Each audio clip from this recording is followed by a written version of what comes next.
জানো তো আমি না মেলা ঘুরতে ভীষণ ভালোবাসি, আর তাই জন্যই তো চলে গেছিলাম আজকে আমার বোনের বাড়ি বালিতে। কারণ সেখানে আয়োজিত হয়েছে এক বিরাট মেলা, আর সেই মেলাটা এতটাই বড় যে আমরা তো ঘুরেই শেষ করে উঠতে পারছিলাম না। হরেক রকমের দোলনা থেকে শুরু করে খাওয়ার থেকে শুরু করে জিনিস মাথায় ঘুরে যাচ্ছিল। আই দেখো এদিকে আমার মেয়ে তার বোনকে এতদিন বাদে পেয়ে ভালোবেসেই শেষ করে উঠতে পারছে না।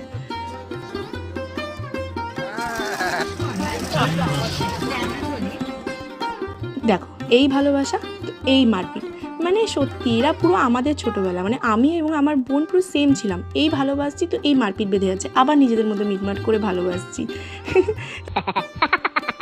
যাই হোক, অনেক ঘোরাঘুরি, ছোটোখাটো কেনাকাটা, খাওয়া দাওয়া করে হাসি মজায় কিন্তু আমাদের সন্ধেটা আজকের খুব সুন্দর কেটেছে। তো দেখা হচ্ছে নেক্সট ভিডিওতে, ততক্ষণের জন্য tata, God bless you all.